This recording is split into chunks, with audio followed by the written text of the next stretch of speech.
Ferdy Sambo adalah seorang inspektur jenderal polisi lulusan Akademi Kepolisian atau Akpol pada tahun 1994 silam. Karirnya di kepolisian cukup terbilang cemerlang, terutama di bidang reserse. Namun ironisnya, sang inspektur jenderal ini ternyata telah ditetapkan sebagai dalang dari pembunuhan Brigadir Yosua yang tewas pada 8 Juli 2022 lalu. Bagaimanakah sepak terjang karir Ferdy Sambo di dunia kepolisian? Mari kita simak deretan kasus besar yang pernah ditangani Ferdy Sambo.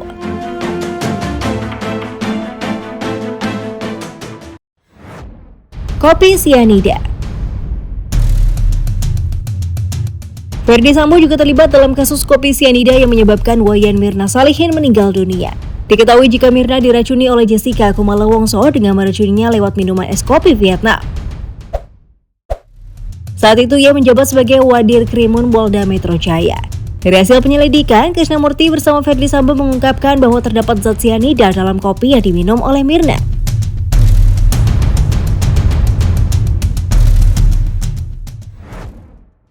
Racun mematikan itu juga ditemukan di lambung Mirna sebanyak 3,75 mg. Setelah melakukan penyelidikan secara lebih dalam terhadap para saksi serta bukti dan melangsungkan gelar perkara, polisi akhirnya menetapkan seorang tersangka yaitu Jessica Kumala Wongso.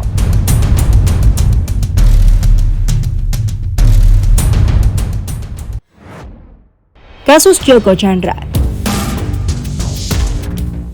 Joko Chandra merupakan terpidana kasus korupsi hak tagih atau KASI Bank Bali yang kasusnya bermula sejak tahun 1999. Irjen Ferdy Sambo yang saat itu menjabat Direktur Tindak Pidana Umum Bareskrim Polri berpangkat Brigjen Polisi atau Jenderal Bintang 1 ikut dalam penangkapan Joko Chandra terpidana kasus hak tagih atau KASI Bank Bali di sebuah unit apartemen di Kuala Lumpur, Malaysia tahun 2020 lalu.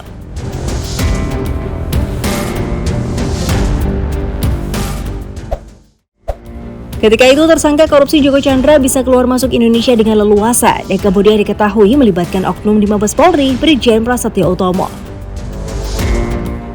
Penangkapan Joko Chandra dilakukan Polri setelah berkoordinasi dengan Polisi Diraja Malaysia atau PDRM, yakni Inspektur General of Police Malaysia Abdul Hamid bin Bador pada 23 Juli 2020.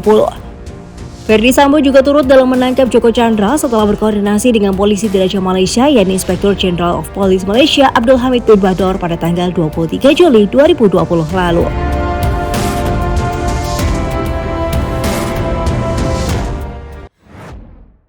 Bom Sarinah. Kasus berikutnya terjadi pada 14 Januari 2016 lalu.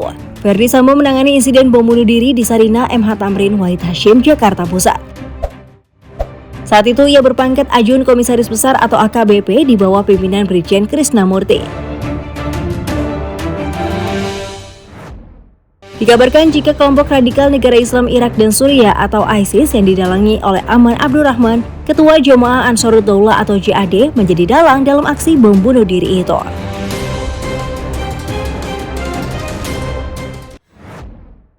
Kebakaran Gedung Kejagung.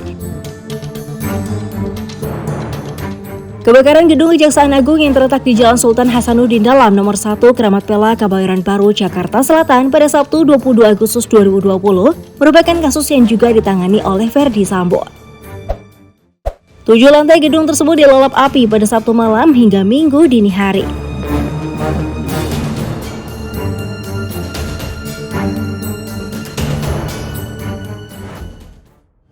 Ferdy Sambo menjelaskan, api bermula di gedung utama dari Aula Biro Kepegawaian di lantai 6. Asal mula api di gedung Kejaksaan Agung tersebut berasal dari Aula Biro Kepegawaian lantai 6. Ada 5 tukang yang bekerja di Aula lantai 6 Biro Kepegawaian. 5 tukang ini sedang melakukan pekerjaan di ruangan lantai 6 Biro Kepegawaian. Mereka juga melakukan tindakan atau kegiatan yang seharusnya tidak boleh dilakukan oleh mereka, yaitu mereka merokok di ruangan tempat bekerja. Majelis Hakim Pengadilan Negeri Jakarta Selatan menjatuhkan vonis terhadap kelima terdakwa kasus Gedung Kejaksaan Agung kebakaran itu. Mereka dijatuhi hukuman 1 tahun kurungan penjara. Kelimanya adalah Sarul Karim, Karta, Tarno, dan Halim serta Imam Sudrajat. Human Trafficking. Bareskrim Polri menggeledah kantor PT Kensur Hutama atau KH atas dugaan perdagangan orang ke luar negeri pada tanggal 23 Maret 2018 silam. PT KH bergerak di bidang jasa tenaga kerja migran Indonesia.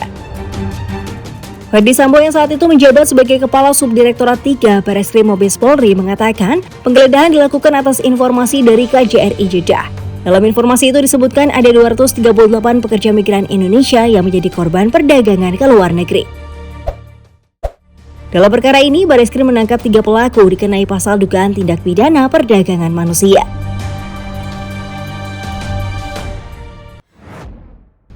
Terlepas dari prestasi Irjen Ferdi Sambo dalam menangani kasus-kasus besar di atas, faktanya ia tetap harus diproses hukum atas kejahatannya dalam kasus pembunuhan Brigadir Yosua. Kita doakan semoga kasusnya segera selesai ya guys. Thanks for watching and see you again.